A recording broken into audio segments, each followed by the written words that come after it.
Ça y est les gars, c'est l'heure de la grande finale de ce CHAN 2025 entre Madagascar et le Sénégal. Dans cette vidéo, on va faire une vidéo pronostic autour de cette finale. On va essayer de se prononcer pour voir les forces en présence de la part des deux équipes. On va également essayer de voir le parcours que les deux équipes ont réalisé pour atteindre cette finale. Et on va se poser la question en fin de vidéo, qui va remporter ce CHAN 2025 ce samedi 30?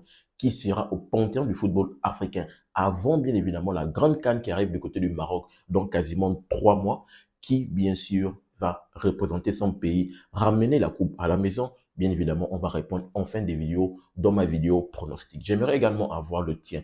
Tout se passe dans les commentaires. Tu me donnes ton pronostic par rapport, bien évidemment, à ce match entre Madagascar et le Sénégal. Si tu peux également me dégager un pronostic par rapport à la petite finale qui va se jouer aujourd'hui entre le Soudan et le Sénégal, qui va remporter la médaille de bronze. Tout se passe dans la section commentaires. On va discuter en toute synergie autour du football africain qu'on aime et qu'on adore. Je tiens toujours à le rappeler et c'est le plus important. Sur ma chaîne Super Sub, je pousse et je mets en avant le football africain autour des compétitions africaines de football, comme le CHAN, comme les éliminatoires de la prochaine Coupe du Monde qui arrive le mois prochain, comme les CAN des catégories inférieures, que ce soit les U17, les U20 et d'autres petites catégories de U23, ou même comme la grande CAN qui arrive très prochainement au Maroc 2025. Tout se passe sur la chaîne Super Sub. Donc, si tu es nouveau sur la chaîne et que la thématique te parle et te passionne, je t'invite à faire ces trois choses. À t'abonner, partager massivement les vidéos et activer la cloche de notification pour ne manquer aucune de mes sorties. Sans plus tarder, on va se plonger dans notre vidéo pronostic pour la finale entre Madagascar et le Maroc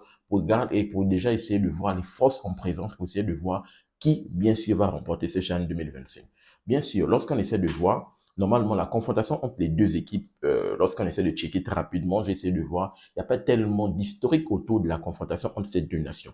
Que ce soit avec les divisions, avec les A, il n'y a pas tellement d'historique. J'ai juste vu une confrontation entre les deux qui date quand même de 2012. D'après ce que j'ai pu voir, apparemment, ça a même été un forfait de la part du Maroc, bien sûr, sur tapis vert, c'est le Madagascar qui avait gagné 3-0. Donc, il faut dire quand même ces deux nations n'ont pas tellement pour habitude de s'affronter.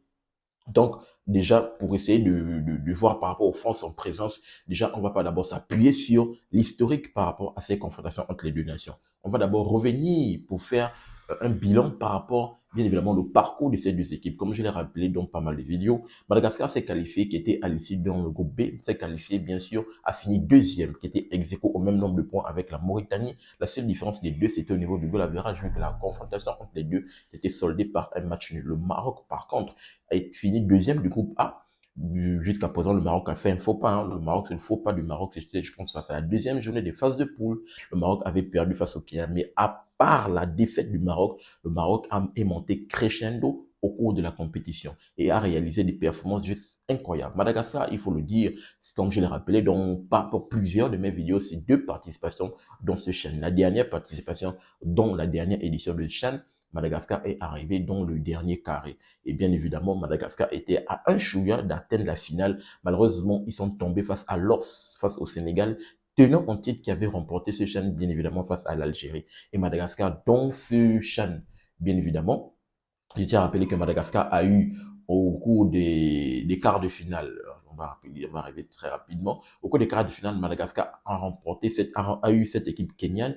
Et il faut le dire, quand même, le match face au Kenya était un match hyper difficile. Vraiment, Madagascar a pu avoir on va dire, un adversaire assez compliqué, le Kenya jusqu'à présent, qui était, c'est un très bon parcours, mais Madagascar, au bout d'une séance de tir au but, a pu faire la fin. Et pourtant, en étant mené au score, Madagascar a su à deux reprises trouver des ressources pour venir à même et pouvoir remporter des coefficients tickets de qualification pour le demi-finale.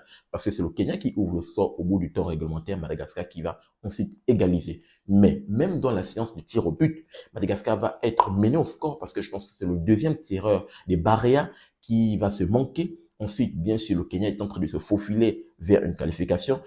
Et malheureusement, le quatrième tireur du Kenya, le quatrième tireur kenyan va se manquer parce que le gardien des barrières va pouvoir redonner encore un peu plus de souffle. Ça a été le tournant carrément de cette séance de tir au but. Il va se manquer. Et bien évidemment, c'est les barrières au bout du, je pense, le cinquième tireur qui va pouvoir donner cette belle victoire à cette équipe des barrières. Donc, il faut le dire, Madagascar arrive quand même à trouver des ressources en étant mené au score à deux reprises, que ça soit au bout du temps réglementaire et même dans la séance de tir au but, à trouver des ressources pour décrocher leur ticket de qualification pour les demi-finales et même dans les demi-finales, À 10 contre 11, il faut le dire, les barrières prennent un carton rouge. Au bout du temps réglementaire, je pense au bout de la 97e minute, ils prennent un carton rouge. Un carton rouge, peut-être pour certaines équipes, ils auraient abdiqué, ils se seraient découragés, mais non. Les barrières, dans les prolongations, avant d'arriver dans la séance de tir au but, face à une belle équipe du Soudan, que je tiens à rappeler que le Soudan, à 90% des joueurs qui composent ces A', on les retrouve dans les A.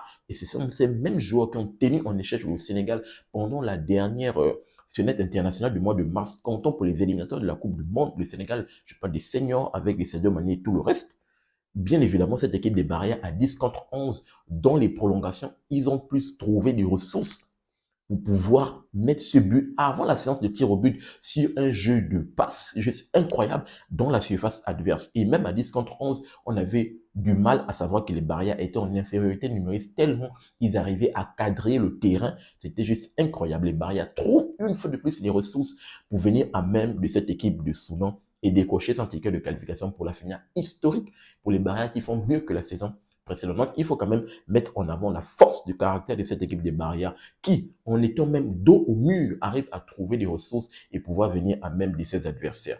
Là, c'est quand même quelque chose à mettre en avant de cette équipe des barrières qui, jusqu'à présent, n'est pas une équipe bling-bling, mais quand même est incroyable. Et je tiens à rappeler que pour cette finale, le président de cette équipe de Madagascar, d'ailleurs, qui sera présent à la finale, a affecté un avion de 250 000 places, pas 1000, qu'est-ce que je dis, de 250 places pour permettre à la population de venir soutenir cette équipe des barrières, peut-être pour aller remporter ce Saint Graal. Si bien évidemment, cette équipe des barrières arrive à remporter ce Saint Graal, ça sera quelque chose d'historique pour une nation africaine au bout de 2 participations dans une compétition comme le CHAN, de pouvoir l'emporter. Ils vont rentrer dans l'histoire du football africain.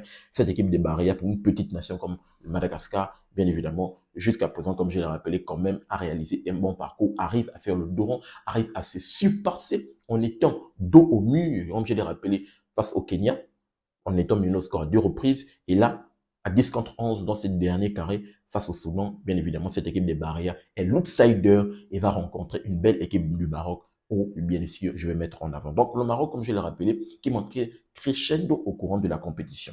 Le Maroc arrive dans le quart de finale. Le Maroc va rencontrer cette équipe de la Tanzanie. La Tanzanie, jusqu'à présent, la Tanzanie est incroyable, un pays hôte qui est juste spectaculaire. La Tanzanie, au bout de 3 matchs, c'est qualifié parce que la Tanzanie avec carton plein, les Taifa Stars ont juste décroché leur ticket de qualification. Donc, ils rencontrent cette équipe tanzanienne. Et il faut dire que la rencontre, bien évidemment, comme je l'ai rappelé dans ma vidéo débrief par rapport à ce match, la rencontre était déjà un gros storytelling parce qu'il y avait déjà un contentieux autour de ces deux nations. Parce que les deux équipes phares qui composent bien évidemment ces deux nations, Tanzanie du côté de Simba et Maroc du côté de Berkane, s'étaient affrontés dans la finale de la Coupe de la Confédération de la CAF pour la saison qui s'est écoulée. Et bien évidemment, autour de cette finale, il y a eu beaucoup de soucis au cours desquels, bien évidemment, les gars de Simba ont porté plainte à la CAF. En tout cas, pas besoin de revenir sur ça. J'ai en parlé dans ma vidéo pronostic et dans ma vidéo débrief. Vous pouvez aller la regarder. Donc, il y avait ce contentieux entre ces deux équipes. Donc, le match était complètement électrique et on a pu le ressentir dès les premières minutes de la partie. Il faut le dire quand même, cette équipe de Simba, de Tanzanie a pu faire mal à cette équipe du Maroc, mais la force de caractère, comme je l'ai rappelé de cette équipe marocaine, le Maroc arrive à gérer le tempo du match. C'est juste incroyable. Malgré le fait que cette équipe marocaine, d'après bien sûr un frangin dans les commentaires qui m'avait rappelé que malheureusement le Maroc à certains joueurs qui ne sont pas là parce qu'ils étaient allés jouer pour d'autres clubs. Donc, ils étaient allés jouer, oui, pour d'autres clubs, malheureusement. Donc, ils sont plus éligibles puisque ce championnat met en avant les joueurs qui jouent dans les championnats locaux. Ils étaient plus éligibles, malgré le fait que les joueurs n'ont pas tellement d'automatisme. Mais il faut quand même rappeler que le coach, le sélectionneur marocain, arrive bien évidemment à vraiment capitaliser sur son effectif parce que cette équipe arrive à faire le dos rond. Dans les temps faibles, elle arrive à encaisser. C'est ce qui s'est passé face à la Tanzanie et c'est même ce qui s'est passé face au Sénégal. Elle arrive à encaisser, mais dans les temps forts, elle arrive à piquer. Et c'est en deuxième période que cette équipe marocaine des Lions de l'Atlas va pouvoir venir à même et pouvoir décrocher leur ticket de qualification grâce au but de l'âme. Lui, bien évidemment, un attaquant prodigieux que j'aime bien du côté de cette équipe marocaine. D'ailleurs, le meilleur buteur de ce CHAN avec 4 réalisations. Donc, le Maroc arrive dans le dernier carré et rencontre le tenant en titre, le Sénégal. Le Sénégal, bien évidemment, dans une rencontre assez bling-bling entre les deux. Comme je l'ai rappelé, c'est une finale avant la finale, bien sûr. Donc, le Sénégal va pouvoir ouvrir le score et profiter sur son jeu incroyable, sur les coups de pied arrêtés, vu qu'ils sont très forts quand même, je tiens à rappeler. Ils vont pouvoir ouvrir le score, mais cette équipe de Lion de la Terre va pouvoir venir et mettre ce but égalisateur et se passer par Bougrine. Et en deuxième période, ils vont pouvoir avoir un temps fort, mais malheureusement, par rapport aux autres rencontres, ils ont quand même tombé face à une belle défense sénégalaise parce que malgré le temps fort, ils ne vont pas pouvoir venir à même de pouvoir concrétiser leur temps fort. Parce que, comme je l'ai dit, c'est la force de cette équipe marocaine qui arrive à concrétiser, qui arrive à gérer le temps fort et les temps faibles. Et bien sûr, dans les temps forts, elle arrive à te piquer. Mais elle ne va pas pouvoir piquer cette équipe sénégalaise. Le match va tirer en longueur au bout de 2 heures de temps dans une séance de tir au but. Donc, c'est au bout de la séance de tir au but que cette équipe du Maroc, quand même qui repose sur un très bon gardien, il faut le rappeler, mais également sur des joueurs qui sont très forts. Et c'est au bout de cette séance que cette équipe du Maroc arrive à s'imposer. Donc, il faut quand même rappeler que le Maroc, jusqu'à présent, de ce qu'elle a montré, que ça soit dans les séances de tir au but, les prolongations et tout le reste, cette équipe marocaine est complètement complète. Elle est complète. Si le match tire en longueur, même dans la séance de tir au but, elle a un très bon gardien sur qui elle peut se reposer. Elle a des très bons tireurs qui ont fait un 5-6-5 dans la séance de tir au but face au Sénégal. Vraiment, elle arrive à capitaliser sur les temps forts, temps faibles, à les gérer et à capitaliser dans les temps forts. Donc, vraiment, il faut le dire, cette équipe marocaine est favorite dans cette finale face à Madagascar. Maintenant, qui va pouvoir s'imposer? Là, on arrive maintenant par rapport à mon pronostic. Donc, quand j'essaie de voir ces deux nations, comme je l'ai rappelé, il faut le dire, le favori déjà de cette finale, c'est le Maroc, les Lions de la classe, bien évidemment. L'autre côté, les Barrias sont les outsiders. Donc, attention, les Marocains doivent faire très attention. Ils doivent prendre ce match avec le plus grand sérieux. De la même façon qu'ils ont pris le reste des matchs avec le plus grand sérieux, ils doivent prendre ce match avec le plus grand sérieux. Je pense, en tout cas, c'est une finale. Je ne pense pas que les Marocains vont venir de façon décontractée, malgré le fait que vous affrontez les barrières.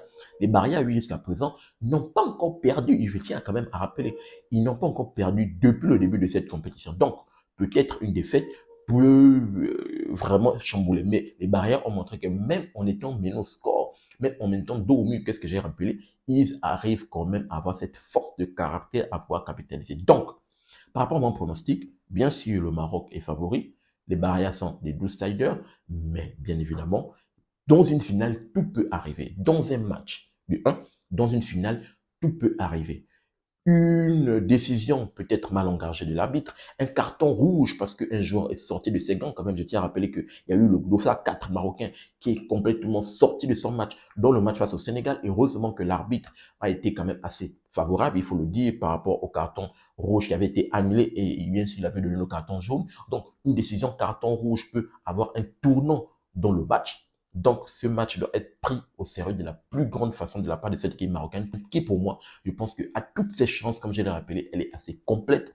Que ça soit dans le temps réglementaire, à toutes ses chances de pouvoir l'emporter. Je pense qu'elle aura le ballon, c'est elle qui fera le jeu dans le match. Donc, pire encore, vu qu'elle fait le jeu, elle va dicter le tempo. Donc, peut-être dans les temps forts qu'elle va forcément pouvoir avoir, si elle arrive à capitaliser, vraiment, elle peut faire mal à cette équipe des barrières. Mais de l'autre côté, si elle arrive à avoir peu d'erreurs, et les barrières arrivent à pouvoir s'en sortir, vraiment, on peut assister à une finale grandiose. Et les barrières peuvent peut-être tirer le match en longueur et arriver dans une séance de tir au but et espérer dans une séance de tir au but. Même là, le Maroc a montré que, bien évidemment, dans la séance de tir au but, il va falloir faire très mal. Donc, vraiment, on a une finale assez spectaculaire entre ces deux équipes. Je vais me mouiller pour, bien évidemment, donner le pourcentage de chance à cette équipe bien sûr, des Lions de la classe locaux. Je partirai sur 60% pour la victoire de ce CHAN pour le Maroc et un 40% pour les Barrières par rapport à cette finale. Mais j'ai quand même un petit truc qui me dit que l'histoire est en train de s'écrire autour de Madagascar. L'histoire vraiment est très belle autour de cette équipe de Madagascar. J'ai une voix dans ma tête qui me dit que cette équipe des Barrières peut remporter ce chien. Peut vraiment parce que l'histoire est belle, comme je l'ai rappelé, l'histoire est belle et bien écrite.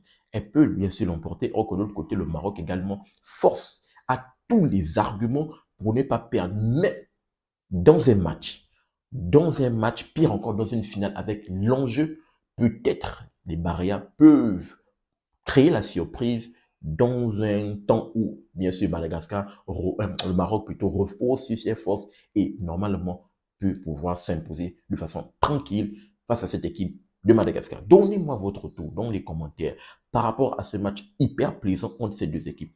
Bien évidemment, qui selon vous, voyez-vous remporter ce Saint Graal entre les Barrières de Madagascar et les Lions de l'Atlas locaux de cette équipe marocaine? Je vous attends dans les commentaires pour avoir votre avis et votre opinion.